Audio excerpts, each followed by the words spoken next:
মন ভালো না থাকলে কোনো কাজই করতে ইচ্ছা করে না।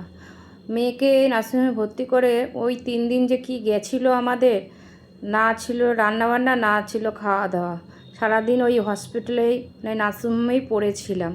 যাই হোক, ইচ্ছা আমার ছিল না নার্সিংহোমে ভর্তি করার, মেয়ের মাইক্রো সার্জারি করার, মেয়ের ইচ্ছাতেই করা হয়েছে, যেহেতু ওর অসুবিধাটা হতো। আর ওর প্রবলেম, হার্টের প্রবলেম ছিল, হার্টে একটা এক্সট্রা শিরা ছিল, তার একটা মাইক্রো সার্জারি হয়েছে।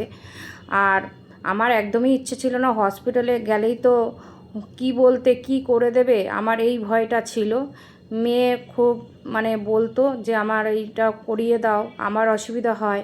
আর মেয়ে জোর জবরদস্তি করাতেই এটা অপারেশনটা আমরা করলাম, মাইক্রো সার্জারিটা করলাম।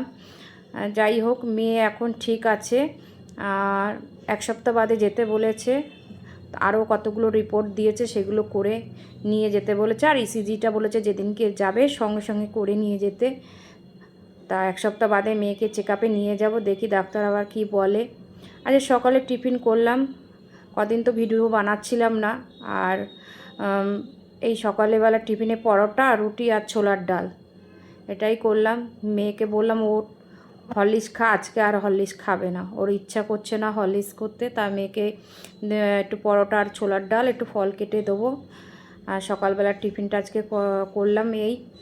আর একটা কাজ করতে করতে মাঝপথে থেমে গেলে না, পরে আর সেই কাজটা সেইভাবে আর হয় না। আগে তো আমি এভাবে তো ভিডিও বানাতাম না, আস্তে আস্তে বানাচ্ছি।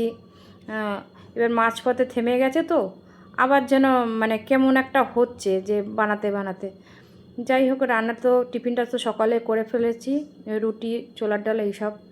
আবার তো দুপুরের চিন্তা করতে হবে কি রান্না হবে, সেটা আবার করতে হবে। মেয়ের জন্য আবার আলাদা করে করব। ওকে তেল মশলা জিনিস বেশি খেতে বারণ করেছে, হালকা জিনিস খেতে বলেছে কদিন, যে ওকে তেল মশলা দেবে না, একটু ঝালও কম দেবে, ওই খেতে বলেছে। আর মেয়ের তো এখন কদিন পড়াঠরা বন্ধ আছে, মেয়ে যাবে বলছিল, আমি বলছি না এখন কদিন যেতে হবে না, আমি সে বলে দেবো, তুই চেক আপটা করে আয়, তারপরে তুই যাস কলেজে। এখন মেয়েকে খেতে দিয়ে ওর ওষুধগুলো দিতে হবে, ওষুধগুলো খাবে। যাই হোক, সকালবেলা টিফিনের ঝামেলাটা তো গেল, এই সব টিফিন বানিয়ে সবাইকে খেতে দেবো। আর এই যে মেয়ের খাবারটা রেডি করে নিয়েছি।